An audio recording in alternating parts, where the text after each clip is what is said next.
there's still all these crackdowns on like prostitution and stuff. Silly. So that's a total double standard.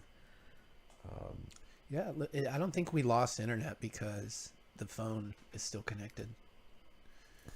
Drop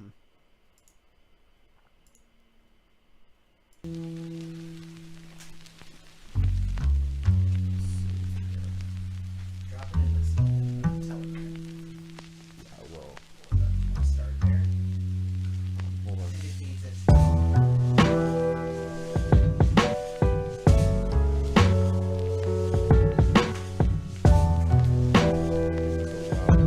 I think it feeds into the DEI stuff that I wanted to discuss. So. Yes.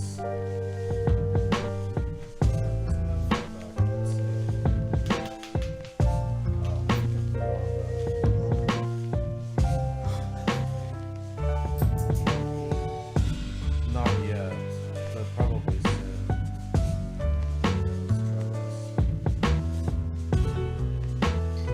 think it was. I think it was in the Telegram.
I'm just replying to a couple different ones I want you to play. Okay. The WEF advisor. Yeah, and then I just did the other one. Which one first? Probably the JP and then because it shows you they're connected. Okay. All right. We're going to phase this music down. We're back live. So sorry for the interruption. That time was not an internet burp. Our cast software crashed. So we didn't lose the call-in line, which is 1-855-877-5112. Let me get your display up here, Xavier. And we're going to jump right into the next topic of the day, which is diversity, equity, and inclusion, of course, which is plaguing everybody's life. If you work for a company over 50 employees, probably, but even if not, you're probably still dealing with this rotten psychology. And I had some stuff I wanted to bring up, but Xavier dropped this clip in the ZNN Telegram. Oh, and by the way, if you are interested in supporting Zetetic.news so we can do things like upgrade our hardware when necessary to make a smoother stream or pay for extra bandwidth or whatever, you can go over to Zetetic.news and find our donation T-Fuel address. We're not interested in dollars, really, honestly. Send us T-Fuel. If you don't know how, send us a message. We'll help you figure it out. But anyways, is there a particular? This is an hour and 11. It's about 24 minutes in. Okay. There's a very revealing segment. Okay, do you want to preface this clip as part of the DEI subject matter we're going to discuss here? No, I just want the full audience. Okay, all right. All right, here we go. It's for about 2 or 3 minutes here. That's not true as the child develops, because it has to switch to more of an encouraging role. It's like out of your dependency into the world, and the paternal spirit encourages that development. Now, mothers can do that too, but roughly speaking, women tend to do the nurturing thing more and men do the encouraging thing more. So now the question is, how do you mediate? How do you manage to fulfill both those roles in the absence of a heterosexual arrangement. Right. So now naturally we understand that there are men who are more nurturing and women who aren't as nurturing and all of those things. Now you know David pretty well, and we've been out to dinner with Tammy many times, and you know him. He is incredibly warm and nurturing and loving and deeply cares about all of those things. And I'm telling you, he is reading about skin to skin contact every day and all of the breast milk stuff and everything. And I know he will have a huge percentage of the stuff that a mother would bring, but I also know it's not all of it. Well, and also, he knows it's the not other all thing of it. too is that you guys have to do that consciously. Yes. Right. With with research in hand, and to build up that proclivity that would be there more automatically, arguably, with a mother, and all the psychological and hormonal transformations she undergoes, and that transition into breast milk production and all of that, which is a fundamental transformation in a woman's biology and her psyche. Now, you and David have ample resources at hand, financially and intellectually, that enable you to traverse this pathway as well as anyone is likely to do it. But it is very interesting and salutary to hear you also talk about the complications. So on the feminine side, let's say, you think you have the nurturance angle well covered. You talked to me a little bit about having women around in your infant and child's life as well. So David's mom is going to be living with us for a few months at the start, as well as his sister, who's taken care of young babies already. But now I understand that they're not the biological mother, but they will be there. You know, we're going to have night nurses also for a few months to help the babies get on a normal sleep schedule. But these are all the pieces that we're trying to put together. But can we just back up for 1 second? Because I think before we go too deep into just the parental part of this, there was another thing that came up when we sort of roughly sketched out this conversation over dinner that I think is important, which is that if you weren't to allow gay people to either get married and enter relationships that will last the test of time, or have children to really last the generations, then what are we reducing these people to? And I think that's a huge part of this for me, that I think had the world not shifted to be a little bit kinder, had I not maybe been on tour with you and come to some of these realizations, or found someone in the world that I wanted to put their needs above my own, that I could have been left to a life that would have been sort of purely narcissistic or self-destructive or anything. You know, I used to live I don't see how that, in some sense, I don't see how that can be, there can be any alternative to that if there isn't another pathway forward. Right? So, So Xavier, you brought the clip up. I have my own thoughts, but I mean, what did you? Wow. Okay, let's just go in reverse. Like what he just said there, I think is incredibly revealing. So in other words, if there wasn't a welcoming political climate for this particular appetite of wanting to contract and buy a human child from a surrogate, and have a household that raises this child independent of the mother that was just contracted to pop it out, I would have been a total narcissist. And then JP goes, "Oh yeah, that's kind of unavoidable. The only other path, basically, if you don't have a child to raise, then that's the only path there is." Which I haven't heard the rest of this, but if I were Dave, would probably be like, oh, like a little offended, right? Well, but he's the one who said it. He is, but I guess he feels good about it because he's got the financial resources to have night nurses, and his mother lived with him for a brief period of time, and the breast milk, and to actually procure the child.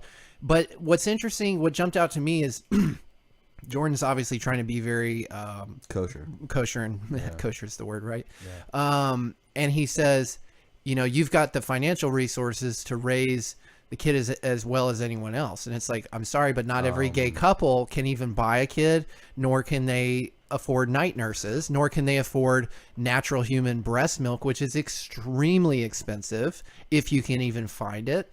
So, and he's basically putting up a false equivalency and saying that, well, as long as you're super rich gay couple, you're every bit as good as a natural hetero couple. Yeah, and it's a faulty premise because, and I know they're trying to Dave's trying to concede something, right? I know it's not all there, but we're doing all these other things. And it's like, yeah, but the key thing is like really the innate is what's innate, because there are, and Jordan did allude to this a little bit, you know, the biophysiology behind breastfeeding. And it's like, you can't replace that. Even if you go buy breast milk from a human being, you can't replace this, the social interaction, the bonding with the mother that happens. And it doesn't, you know, you might be able to pretend, you might be able to buy a really good silicone breast now that you can put that, you might be able even to soak it in warm water, you know, to the exact temperature, and put it in a fake breast that you use, you know, the femme man in the relationship does to pretend, right? But even then, the scientists, so-called scientists, are now just discovering, right, that there's actually a communication that happens from the saliva that goes on the mother's nipple to the breast itself, which lets down specific ratios of ingredients, let's call it, to optimize that baby's health. And obviously, who knows what other kinds of information, because it's literally the mom's DNA. And the other false premise is, oh, it's a perfectly natural desire for a man in his position to want this. It's like, well, but you're engaging in basically a science experiment. Right. That's not really natural. It's completely divergent from the natural order. And what really perplexed me about the whole Roe v. Wade thing is all these like LGBTQ plus identifying people and people paying lip service to the LGBTQ mafia rhetoric, saying that this is like a travesty for LGBTQ plus rights.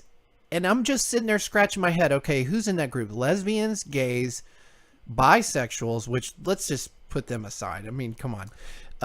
Transsexuals, the majority of that acronym, okay, these are people who are engaging in non-heterosexual sex, which will never result in a baby. So why would reducing the number of abortions be against their wishes? They're not even capable of getting pregnant. If they're engaging in those activities, wouldn't it allow for more supply for them to flex their dollars towards? And for those who want to have the, you know, break the nuclear family, like the Black Lives Matter manifesto basically says, and want to have these non-traditional families where we have 3 moms or septuples, whatever, you have a lower price human resource that you can, you know what I mean? So I don't see why that is a negative for the LGBTQ anything.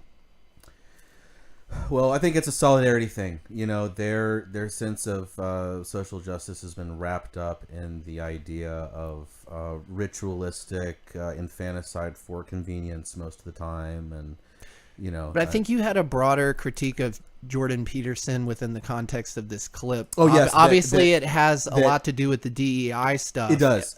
What was that? But also, the next clip we're going to play is based on that faulty premise that I just cited, which is that, oh, well, if it exists, it's natural. You know, we just have to adapt, and we just have to accept this new thing. And this is coming from the guy who supposedly is up in arms against, you know, trans stuff and has you know, a critique of compelled speech, but he himself doesn't admit the fact that a lot of this trans agenda comes from people who are suppressing his speech. If you take it all the way back, you know, someone to like Magnus Hirschfeld, like, I know that the whole "what is a woman," you know, sort of exposes it with John Money and Alfred Kinsey and stuff. And it's like, yeah, that's like 3 generations later after Hirschfeld. You know? And it's like, well, let's not examine Hirschfeld, because then that would completely unravel. Look who is influenced by Hirschfeld and his institute. Oh, that's right. The entire neo-Marxist critical school, critical theory school of thought, and that is the basis for what is dubbed cultural Marxism in the West through the academy and everything. So you see the perverse core of this critical theory stuff. It goes back to, and it intermingles with this abominationist philosophy, which is, oh well, if it exists, then it's natural. Right. We just have to adapt to it. So let's play the clip. This is And here you go. World Here's Economic World Forum. Economic Forum. This shows you that Peterson is an internationalist puppet. If something exists, it's by definition natural. If two women love each other, it means that this is natural, that no law of nature prohibits it. And the fact is that homosexuality is quite common among many animals, I've heard not this so just many times. among humans. For example, among our closest relatives in nature, the chimpanzees, homosexual behavior is quite common. Most sexual activities among chimpanzees are not done in order to procreate little chimps. Rather, chimpanzees use sex to cement political alliances, to establish intimacy, and to diffuse tensions. Is there anything unnatural about it? Wow. The idea that sex exists only for the purpose of procreation is complete nonsense, invented by priests and rabbis.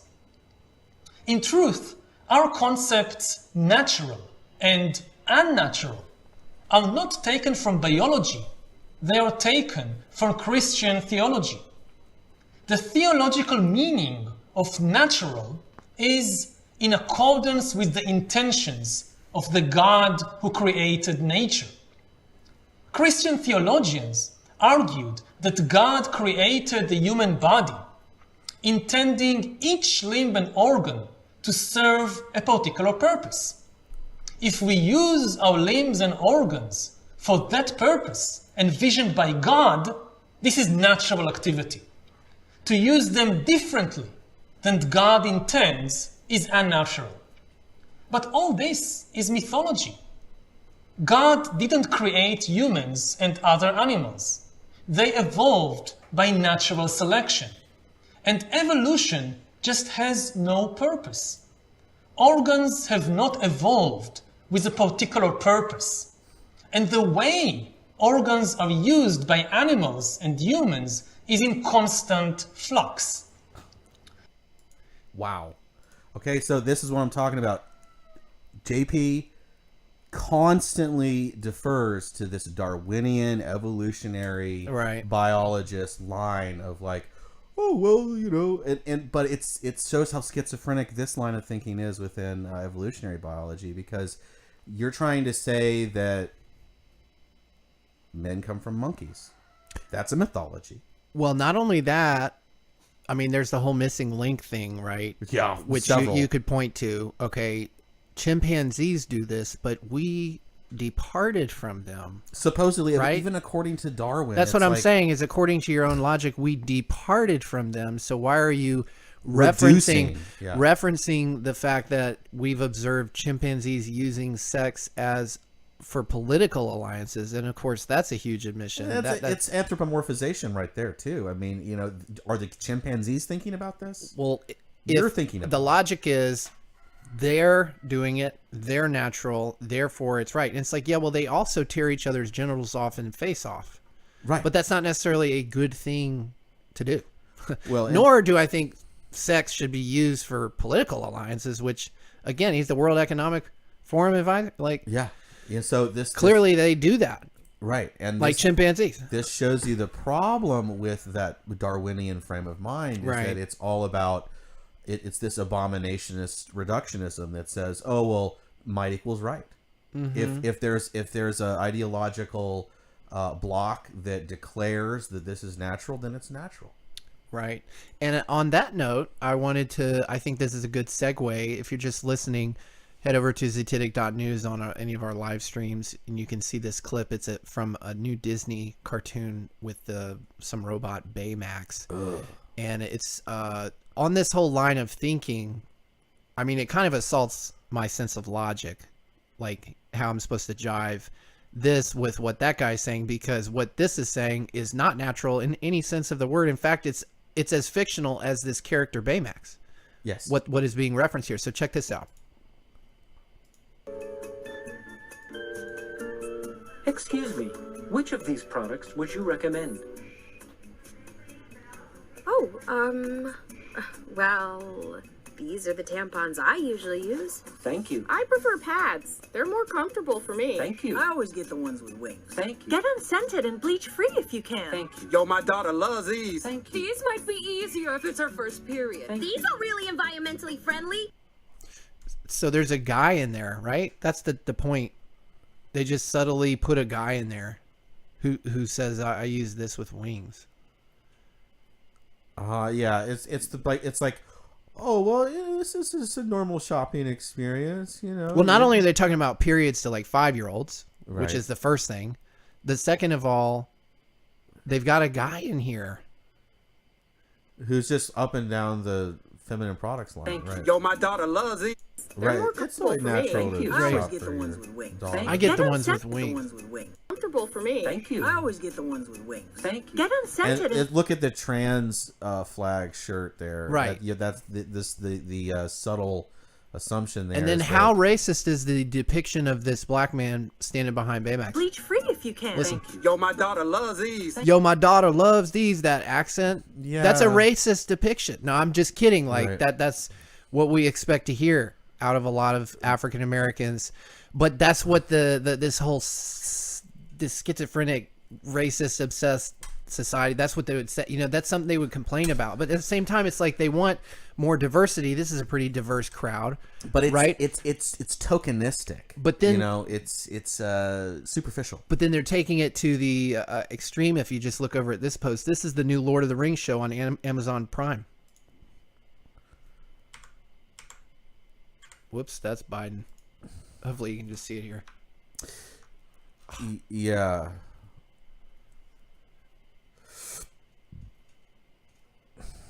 You know, I wonder, have you ever seen the movie or read the book for that matter, The Color Purple?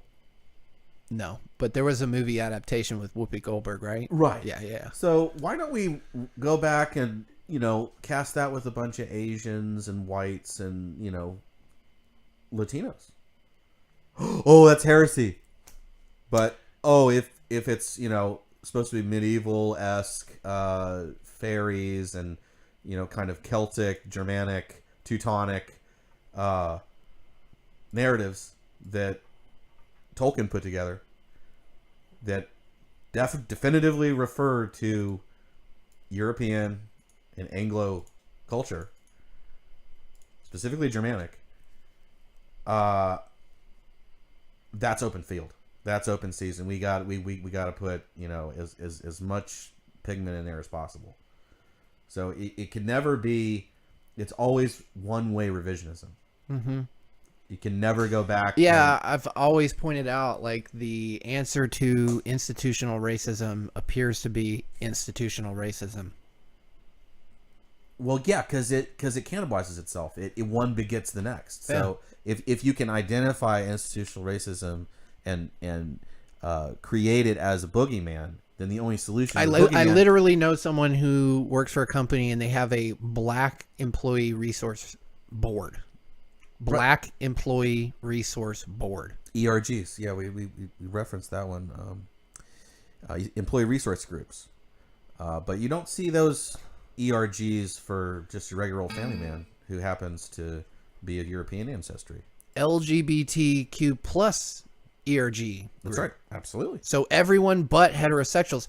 Oh, and this is another point we talked about on the weekend that I want to, and this, you know, let me just pull this other craziness up while we're talking about it, because I think it provides a good visual, talking about men with periods. Oh gosh, I lost it. Oh, was that the one that you were showing while Dutch was calling it? With the this is mental health crisis disguised as activism. Oh yeah, with all the blood running down the Yeah. stairs, and it's like, you guys are just obviating the thanatoid core and the sick practice. Yeah, sorry, I didn't mean to bring the audio in there, but yeah, that's a good visual of the kind of like. It's like, are you guys? This literally could be a pro-life outfit that's doing the same thing. I mean, look at the imagery. Right. but this is supposed to be in support. But I wanted to talk about what we touched on the weekend we were hanging out.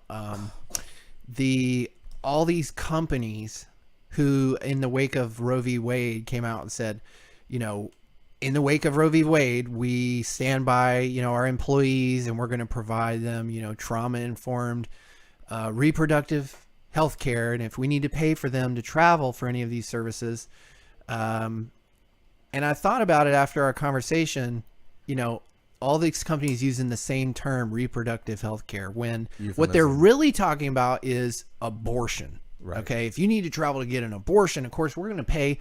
And my wife commented she saw also a number of times this specific value of like $4,000. We'll contribute up to $4,000 for travel costs and service costs, you know, to get your a lot cheaper than maternity leave. And it's a lot cheaper than maternity leave and insurance premiums and stuff like that. And you also have a woman who's now without that child to distract her from the company work. Yeah. But the other thing is they're all using this euphemism of reproductive health care. It's like, well, okay, my baby's due. Should I bill you mileage to drive to the hospital or for the delivery above and beyond what the insurance will pay? Mm. Because the heteros aren't getting any kind of bonus for having kids. Well, no, you get $4,000 for travel costs. No, that's like for travel. That's and like an all expense paid vacation.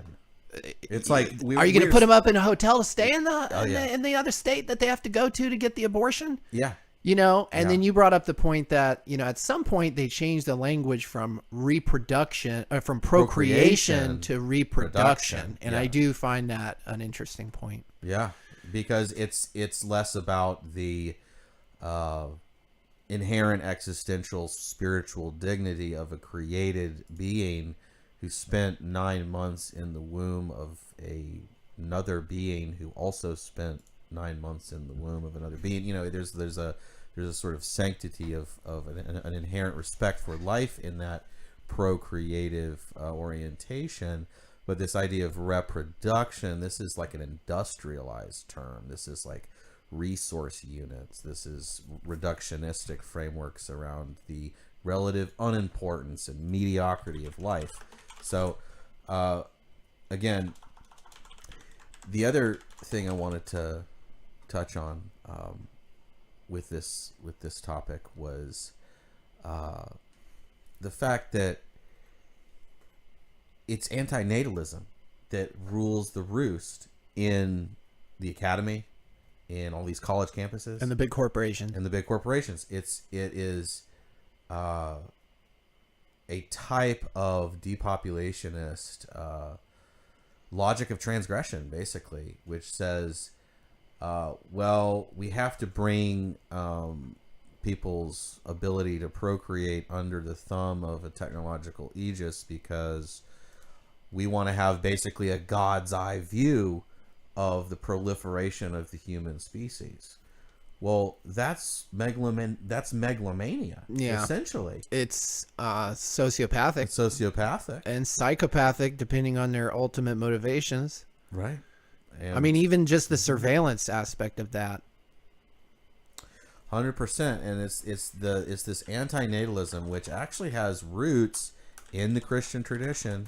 The earliest Christians, the Gnostics, were antinatalists. They thought that the end of the world was so near that we shouldn't punish future souls to come into the fallen kingdom.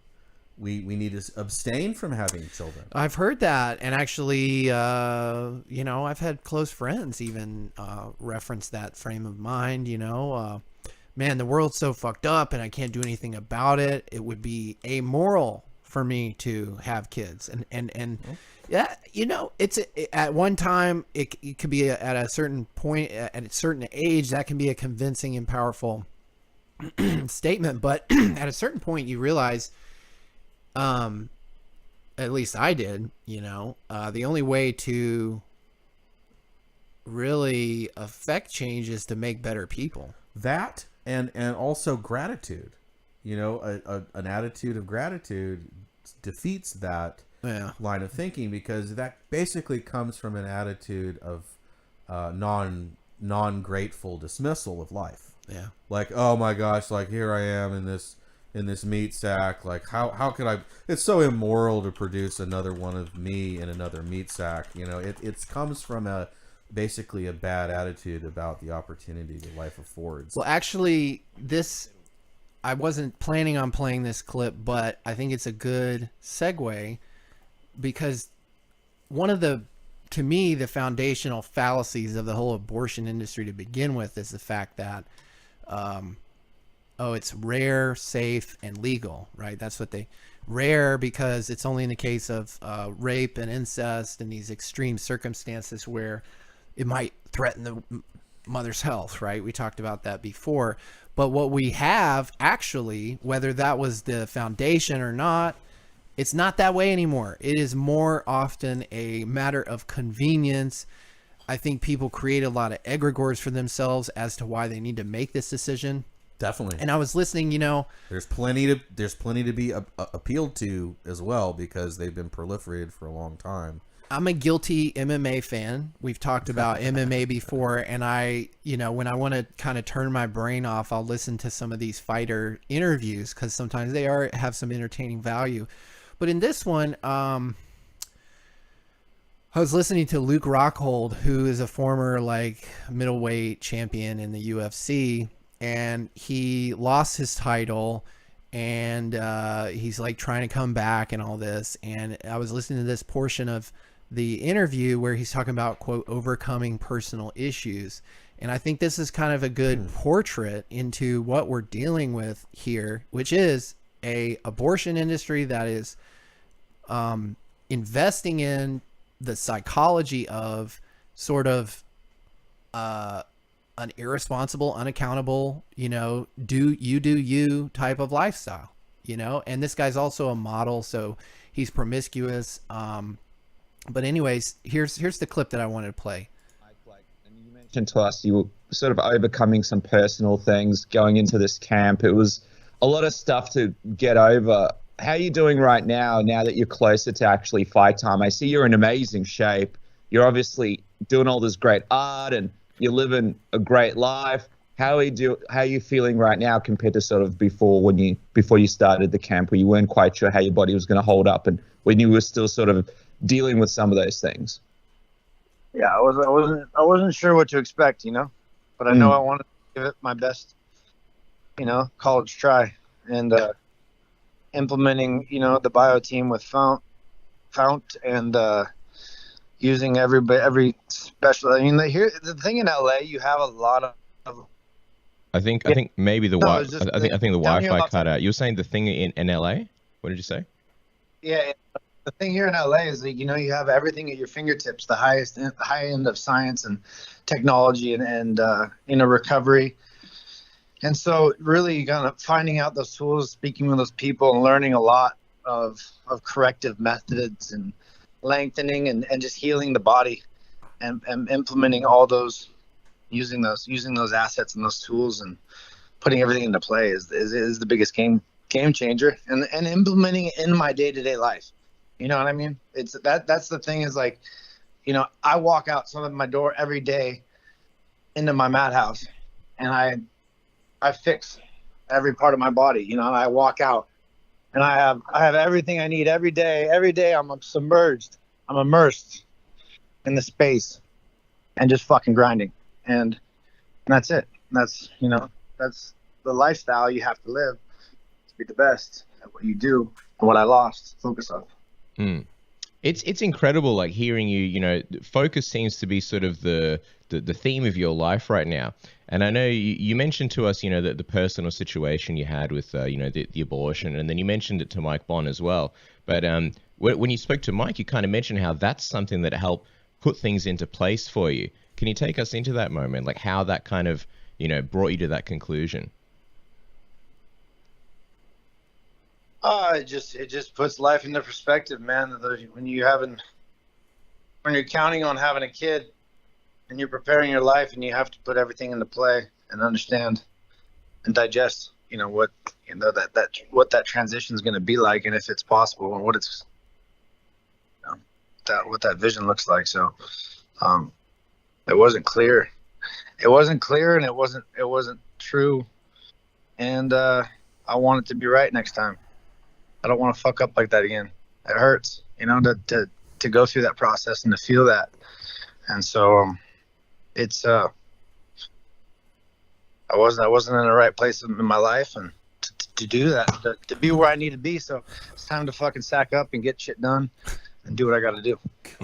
So this is a man. This is a burly man. He's gonna go knock out. He's gonna be the champion of the world. He's gonna get his belt back. He's got everything he needs. He's got the bio team to help him recover from training. Look, Look, millions of dollars. I've got championship. I've got my sauna out here in my beautiful garden out here in LA. I got $5 million home. I got people who train me all day and wipe my butt and kiss my ass. And when you're confronted with having a kid and having to put that vision into place, it's just not clear. It wasn't clear, and I can't think outside of myself and so my luxuries. I just gotta sack up and get things right. I gotta get my belt back. And it's like, could you be more selfish and narcissistic? Could you be more narcissistic and selfish?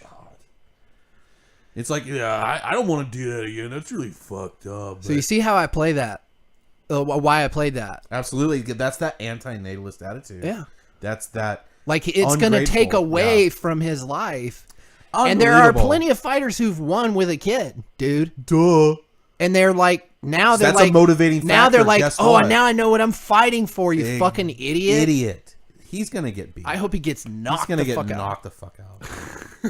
I'm going to have you over. I'm going to have you over for a fight night. Absolutely. Get the projector out. Yeah, hit me up, man. I'm down to see this guy's I don't believe in karma. Like, Not Dutch unlike- believes in the Bible. Right, But right. I think karma is kind of a real thing, in essence, and Yes. he is going to get his.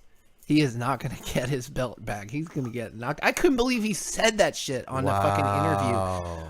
Well, because it just shows the solipsistic, homunculian bubble psychology of these celebrities.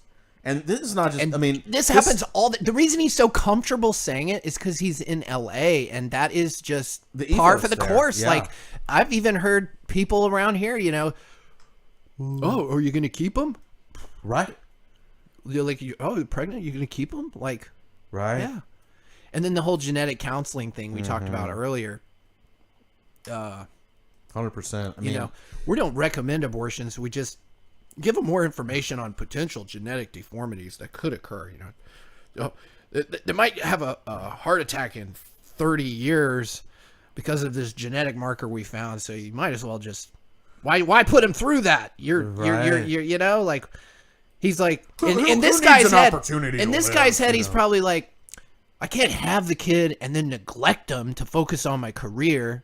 So it would be cruel of me to have this baby and even pretend to take care of it. Putting the cart before the horse. Yep. Man. Absolutely. And it's just, that is the psychology that's been writ large in the society, is always putting the cart before the horse. And it never, as Jeff Goldblum says, life finds a way. Right. Being a blocker to life and being someone that inhibits and prohibits life finding a way. Is that going to bode well for your own life? I don't think so. I don't think so. My wife thinks that doing so, whether you're male or female, in some sense, greater or lesser, right, you're putting yourself in your own mental prison. And many people think adoption would be that. But and it is in a sense, but it's a far more positive mental box, in my opinion. It's more humane. It is, and it still engenders responsibility and intimacy and maturity. So adoption is definitely much more morally efficacious than the termination. And for those industry. all this infertility. Why are, amidst all this infertility, there's a lot of people who are having fertility issues who are pro-choice and all upset about Roe v. Wade. Well, why wouldn't you want the price of babies to come down? That, yeah. And and also it's this idea that life is just a burden. Life is just an imposition. It's not a net positive. It's not a gauntlet and a opportunity. Right. And I think that that sort of antinatalist pessimism is very ancient. It's certainly not unique to the 20th or 21st centuries. It's been going on for a long time, and that's why I refer to the early Gnostics being like, there's always going to be some reason, there's always going to be some rationalization you can come up with to prevent life from finding a way. Especially if your definition of life is only on your own terms. Just try to kill the weeds in your yard. Right. You're gonna fail eventually. Absolutely. So you have to uproot them, right? You have to destroy the seed and replace them with something you don't consider a weed. Right. Precisely. And so now we see the psychology of social engineering laid bare there to a great extent. Hey, we've only got 15 or so minutes left before we got to wrap up the stream. The following is a conversation with Joe Rogan. Where is this? I wanted to play this clip of Joe Rogan. Do you remember what the timestamp is on that clip? I thought I included it. I saw some of this interview. Yeah, you see how they've got the whole show diced up with labels. Yeah, chapters. Yeah, I like that. That's what we're gonna do. We're gonna be doing this. That's a good stylistic thing to do for long form. Mm-hmm. And more more consumption. To make the shows more digestible. And we'll have 36 episodes to do that with, which means hundreds of clips. Yeah. We've generated so much content. Yeah, it's we really wild. have. Oh, here it is. Actually clipped out. I just clicked the wrong thing. Got the globe here. Got the globe to intro. That's the professional thing to do. It's like kind of mystical and everything. Well, and it keys people in. It's sort of like a hypnosis. Yeah. Power suggestion. But that's why I like. We're thinking about big things here, guys. We use either the star field, right, the luminaries, a time lapse spin of that, like on our YouTube banner. It's the time lapse spin showing how the Earth is stationary, basically, or in a mocking way, the Tesla globe ISS feed, or just a high altitude balloon photo without a curved lens. Because this is a view from nowhere, basically. Right. Yeah. I mean, you could. Yeah. One of these really good like street graffiti artists could paint that. Sure. It's an aesthetic image, right? There's something we humans are infatuated with curvatures and rotundity and sphericity, and it's just kind of something that's endemic to our imagination. But the proportions of the curves that are often depicted in these either time lapse or CGI sequences are never questioned. Which is it's such low hanging fruit, guys. But I hate to go off on the jag, but this stuff is everywhere, and we always have to call it out. So, but Lex Friedman. Yeah, I like some of his stuff. He asked Joe a question about whether he's been contacted by the CIA. It's an obvious. It should just be a yes. You should just say yes, and then this clip would be maybe 11 seconds long. Right. But anyways, I've recently been reading a lot about the KGB, about the FSB. So several things sparked my curiosity. So one, I'm traveling to Ukraine and to Moscow, and because of that, I started to sort of ask practical questions of myself. Just travel and all those kinds of things. So I started reading a lot about the KGB. Jack Barsky has a book on this. I talked to him. And you start to realize, you probably looked into some of this, but you just start to realize the scale of surveillance, of manipulation. Now, a lot of them also talk about the incompetence of those organizations. The usual bureaucracy creeps in. But the point is, it seems like there's no line they're not willing to cross for the purpose of gathering intelligence, for the purpose of controlling people in order to gather intelligence. Now, this is MI6, FSB, there's not much information about the FSB or the GRU, but the KGB. So we're always like 20 years behind or more on the actual information. And so I start to wonder. So I have not officially been contacted by any intelligence agency, but I start to wonder. Well, is there What somebody? say? Do you see his little smirk there? Officially. Classic Duper's delight grin there. He said officially. But I start to wonder. Well, is there somebody I know that? But I start to wonder why. So I have not officially been contacted by any intelligence agency. Boom. But I start to wonder. There. Well, Duper's delight. Is there somebody I know that's doing that? Undercover CIA or undercover FSB, undercover anything? You probably do. Have you asked yourself this question? Yeah, for sure. Yeah, people that have been on my podcast. Yeah, for sure. You think there was a guest that may have been? 100%. Oh, man. I would imagine. Would you know? I would imagine he's had one on and he mentions that. But, like, why is he playing? Of course, he's playing coy. Am I asking? He's playing me coy. asking the question is almost playing dumb. Yeah. Yeah. Especially, this is another dude. These are for people who've not really, digested the fact that, controlled op, CIA, media. Exactly. Media vector. The Five Eyes, guys. Yeah. I have suspicions. Do you care? Is this... Do you care? Look at that. Do you care? What do you mean? Look. Why can't you just say yes? If you asked me that question about this show, of course I would say yes. Right. Why wouldn't you? Suspicions. Do you care? Is this... I mean, it depends on what they're attempting to do, right? Like, if I felt like there was some deception involved and they were trying to use the podcast to manipulate a narrative in a deceptive way to trick people into things, yeah. So, anytime you have one of those people like Mike Baker on, how can you say they're not doing that? And this comes from the guy who 20 years apart completely contradicts himself. Anyone who comes on that podcast is trying to spin their own narrative. The key word he uses is in a deceptive way, which basically means that he's saying every person that he's had on who might be one of these agents or is, like in the case of Mike Baker, they must not have been being deceptive. Right, and he's able to be the intention police. Yeah, pretty much. Yeah, by telepathy. He gives the Joe Rogan stamp of approval on Mike Baker. He's a good guy. He came in my studio. He wouldn't deceive you. I would care. But this is exactly those are the kind of things they do. They do plant narratives. Yeah.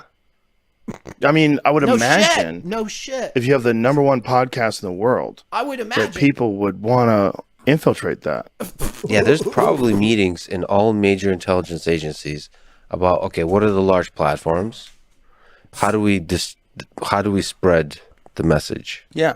Well, I mean, False that's the thing that really emerged. The intelligence agencies created the platforms in the first place. They're not be like, oh, just ex nihilo, these platforms exist, we gotta surveil them. No, they created them. How many subscribers does what's his name? Oh, he's got 536,000.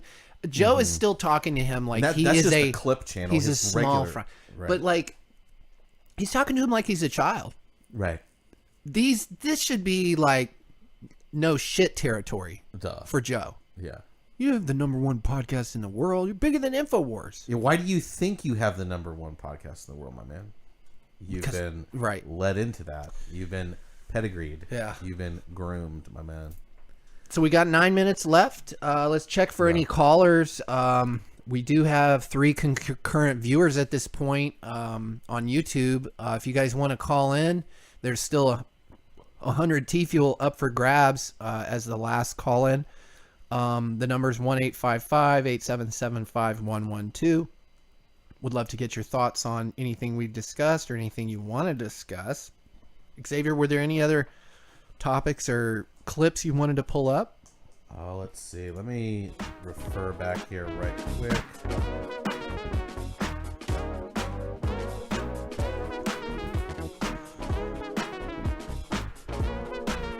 Wrapping up the show, guys. Now's your chance. 100 T-Fuel. Zetetic.news. Call in. 1-855-877-5112. We're the first next generation news network powered by the Theta blockchain. Okay, get it right. Hashtag proceed by inquiry. Check us out on Zetetic.news.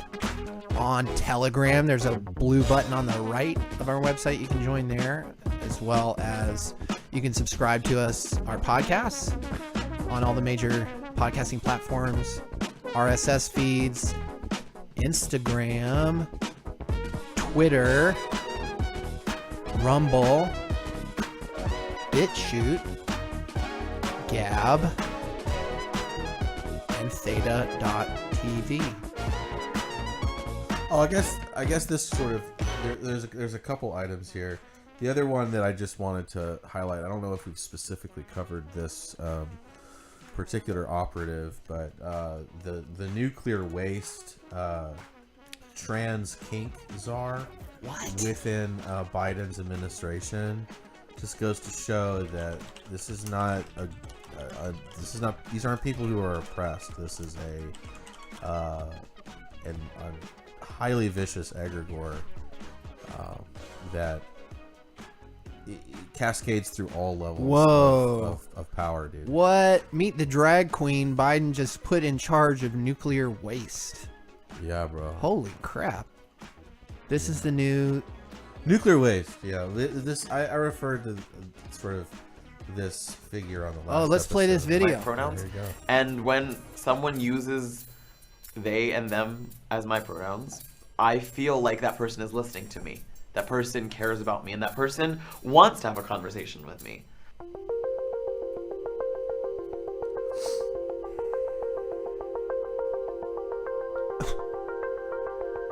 Pronouns are a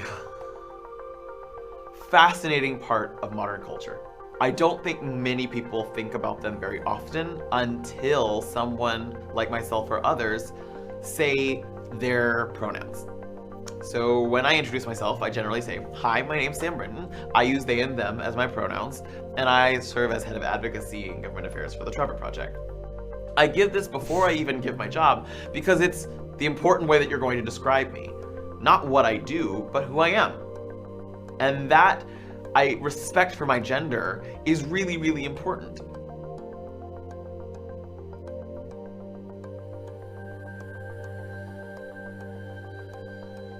I think our culture has built itself around an idea that the faster I can learn something about you, the faster I can interact with you. We are a system of speed. This person is head of nuclear waste now? Yeah.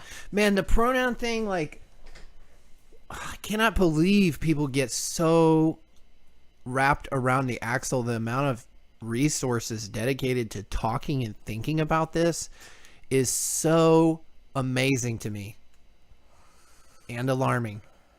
Yeah, it's as alarming. It's metastasizing. It's as alarming to me on the ground level as it is in the thought realm regarding the sequestration of the Antarctic continent. And that brings me to the last thing that I wanted to refer to, which is in previous episodes and several episodes we've talked about various quote unquote nuclear options that the establishment could pull in the event of a mass disclosure, exposure, black swan cascades of events, which could be around the corner any month now. Is the movie that came out shortly after the whole COVID stuff called Greenland. It's with Gerard Butler, and what it depicts is a end of days scenario with a planet killer asteroid that comes to destroy the Earth, and there is a clip in there of them using the QR codes to designate the chosen people who will survive and be underground in the underground bases as the planet gets destroyed. So that's a movie recommendation. Do you want me to play the trailer? We do have a call-in. Oh. So maybe people can check the trailer out, and we can, for the last few minutes, talk to number 705. That'd be cool with you? Perfect. All right. Welcome to the show, 705. Let's hear your preferred pronouns and where you're calling from and what you'd like to talk about as we wrap up the show. It's John Galt. John. Pronoun. Welcome back, bro. How's it going? Hey. It's going good. Hey, so what I want to talk about, I'm curious, is do you guys have a way of making anonymous, like, okay, so if you were to send me 100 key fuel, I don't like the fact that we now you know my address, right? How can we basically wash it or make it more anonymous? Do you already have a solution for that? Well, you probably have a main address that you don't want me to know. So you could create a new address where I send you that 100 T fuel and then you send it to yourself. And well, I guess I would know that too. Exactly. Right? I don't know. I've been using Simple Swap to basically wash it. But yeah, that would work. Yeah. You could transfer it to a slightly bigger coin and then swap back immediately, pay some fees for it, but that's what you're paying for, I guess. Yeah. Yep. I was wondering if you guys had a better solution. But at the same time, if I trace that T fuel, it's going to show me the Simple Swap wallet, and then no. I guess it would go to another coin. If you did another coin, then I'd have to basically be a forensic. Right, you'd have to go into the other person's coins too. Yeah. Yeah. So I mean, I tried tracing back a T fuel, like a swap. It's almost impossible. Oh, like good. A normal person definitely can't do it. And there you go. Good to know. And if the normal person can't, then the IRS can't either because they're incompetent and still involved in 60s era technology. And most people there only get paid like $16 an hour. Right. Yeah. So they don't have the incentive to get, Well, if you figure an address that you want to claim that 100 T fuel award, I'll definitely honor it. Let me know. You probably know how to reach out. Was there anything else you wanted to discuss? Yeah, I really quick, you guys were talking about Jordan Peterson. Yeah. Yes. Which I find really funny. Being a Canadian, he is probably it's weird to say, but like Canadians are so mayonnaise and without spines that he is the most how do I say it? Like he has the most standards of most Canadians. The most spines of the Canadians, but he's still spineless himself. He's rigid compared to the average Canadian. Wow. Sure. Yeah. Which is saying something because he's pretty. He has some pretty floppy premises. I know, and it's one of these things. It's like there's three distinct cultures in Canada. It's like you have a small town culture, which is like there's none of this LGBTQ bullshit. It doesn't really purvey. Like people don't really think about it. Right. If you bring it up to them, they won't push back against it. Yeah. Mm-hmm. Right. And then you have like the citizens, like high tower, like Jordan Peterson and the university people. Yep. Mm-hmm. Right. When I went to university, I went to his university, and they are the brainwashing. Like they are the pipeline for these LGBTQ people. That's all where they come from. Definitely.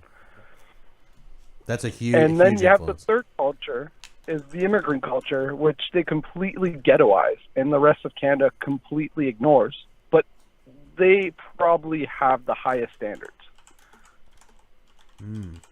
Interesting observations, John. I was talking earlier, not sure if you were tuning in at the time, but the disparity in awareness between my wife and her parents who live in a small river town not that far away from here. And we came in touch with it somewhat in college, but it has accelerated enormously since that time, which was in 2008. And now through libs of TikTok and other, internet reporting bureaus, let's call them, you can find really good examples of how insane it's gotten. And to witness that and then see folks who are so blissfully unaware, it's a bit scary. And that's why we want to sort of highlight some of that stuff on our show, so that maybe those types of people will at some point eventually come in contact with it. You know, we're just trying to be a force multiplier out here. I don't think people understand how bad it's gotten. Like in corporate, like my girlfriend works for a big corporation, and the things that they say in their meetings is mind blowing. Like I can't repeat it because it would narrow down too much who she is, right? But you to say that there's libs of TikTok moments on a daily basis is an understatement. Right. Yep. Yeah, I believe it. Definitely. Because we're down here in the retard Triangle Park in North Carolina, where the 3 largest universities are in kind of a tri-county area. And it's like a factory for not biological retardation. It's like self-induced retardation.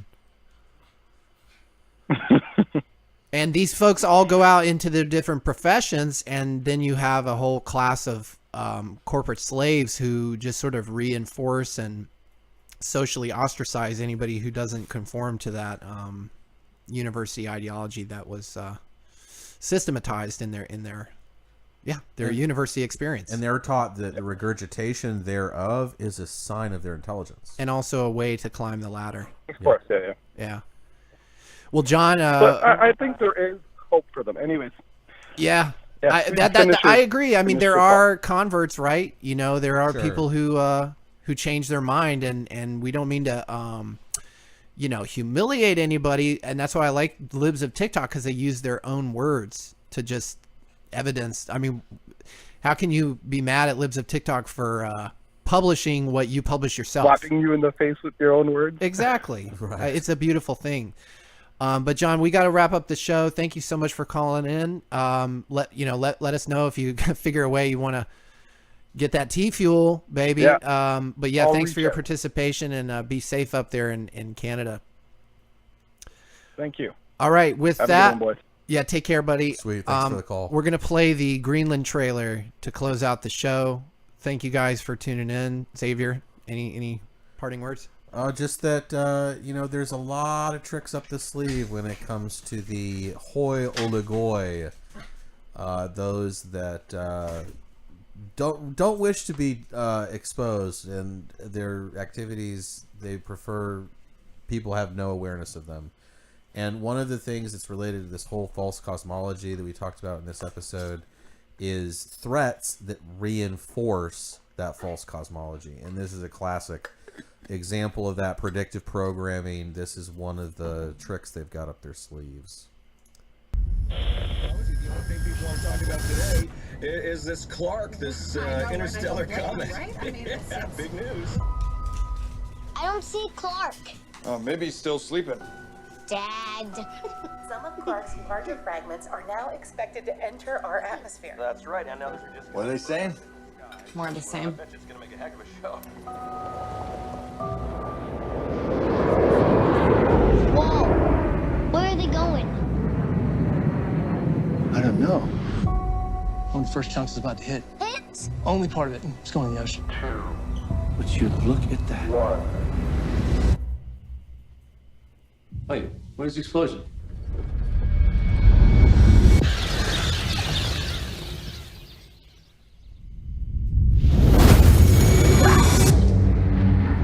We now are getting word that the fragment has hit Central Florida. Oh my God. Wait, are some more pieces gonna hit? Come on, let's go. But the sky's on fire. 2 days. They got it all wrong. There's a ton of fragments. Planet killers. Space agencies are predicting an extinction level event. We're gonna be together, all right, kiddo? We're just trying to get to safety. They've been tracking the military flights to bunkers in Greenland. It's our only chance. Move back! Perimeter breach. Perimeter breach. Runway 33. Drop your weapons down! Allison! Nathan! Allison! Where's Dad? We'll find him. It's okay. Clark's largest fragment will hit in less than 24 hours. I swear. get my family into that bunker.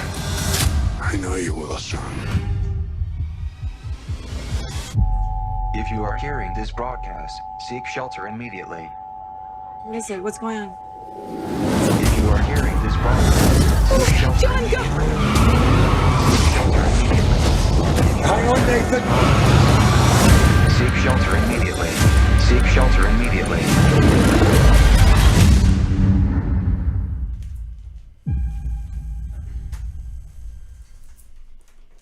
Didn't Trump want to buy Greenland? Yes. Remember and, that? Yes. Do you recall that? And just remember that the sophisticated cloaking and holographic tech right. that we've got today, this could easily be synthesized. Yeah. With that, we'll see you guys on the next stream. Hopefully it'll be soon. Wish me a smooth delivery. I'm going to be pushing it out myself because I can have periods and I'm a Zer. Love you guys. Bye. Peace.